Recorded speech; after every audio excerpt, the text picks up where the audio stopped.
So the first thing with cardiovascular examination is to inspect the patient, and you need to look at the patient from top to toe. So the patient isn't obviously breathless, and I can see no visible cyanosis. I'm looking in the face for any pallor, around the lips for any cyanosis. There are no visible pulsations in the neck. There's no scars on the chest suggestive of previous surgery. And looking at the feet, there's no visible edema. There's also no visible scars in the legs. So now I'm going to look more closely. Can I look at both of your hands?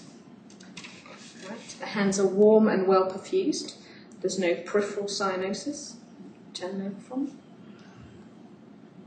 And there's no evidence of any peripheral stigmata of endocarditis. Feeling both the radial pulses. I'm assessing for any radio-radial delay, which doesn't exist. Press that hand down. And also feeling for radiofemoral delay, which isn't present. Okay, feeling the pulse at the wrist, I'm assessing rate and rhythm. So the pulse is 70 and regular. And in terms of character at the wrist, I need to check for any collapse. Is it all right to lift your arm in the air?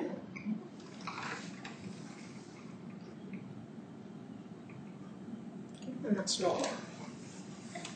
When working up the arm, you then need to know the patient's blood pressure. Okay, and then you can examine the face. Just look up at the ceiling. So looking in both eyes for any pallor or evidence of anemia. Again, you can inspect the cheeks. Can you open your mouth for me? Stick your tongue out and up in the air. And there's no evidence of central cyanosis. You can relax. So then examining the neck. I'm going to feel for the carotid pulse, confirming the rate and rhythm felt at the wrist, and feeling for a slow rising character, which doesn't exist. I'm now going to look for the jugular venous pressure. If you just turn your head just slightly to that side and relax. So looking for a double wave pulsation and measuring its height above the angle of Louis. And the JVP as well. So you can then move on to the precordium, and you can inspect, again confirming there aren't any scars, and look for any visible movement. So I'm now going to palpate for the apex beat, and I'm going to start inferior and laterally to its normal position so that I don't miss any pathology.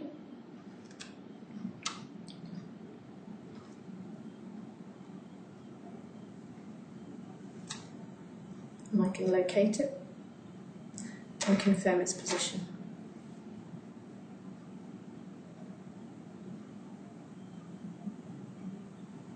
You can now feel for any heaves or thrills.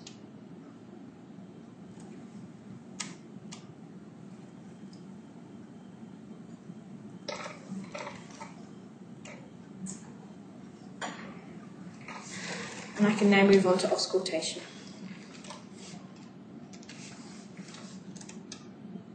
So I'm going to listen first at the apex with the bell. And as I listen, I'm going to keep one finger on the carotid pulse.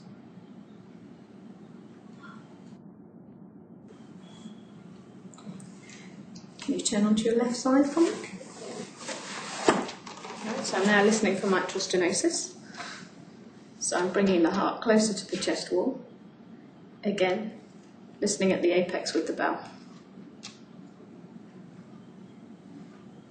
Take a breath in, and out, and stop. Fine, you can rest back.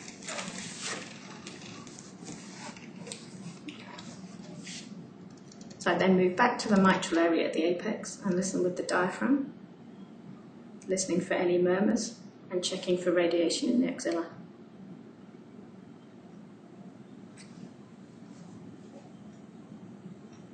I then move on to listen in the tricuspid area,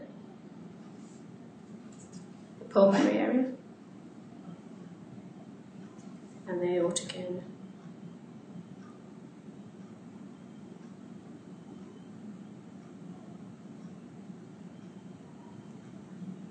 I can listen for any radiation from the aortic area to the carotids. You take a breath in for me, and out, and stop, and relax. And again, breath in, breath out, and stop. Can you sit forward?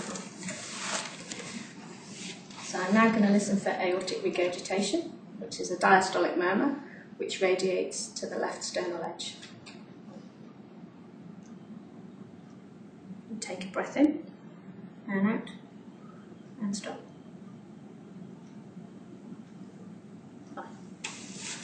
And while the patient's sitting forward, I'm going to examine the lung bases.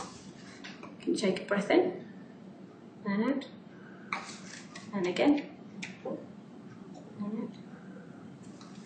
And also examine for sacral edema. Okay. Rest back. And then examine for any peripheral edema. Fine. Thank you very much. To complete the cardiovascular examination, you need to examine for peripheral pulses, perform fundoscopy, dipstick the urine, and examine for hepatomegaly and splenomegaly if clinically relevant.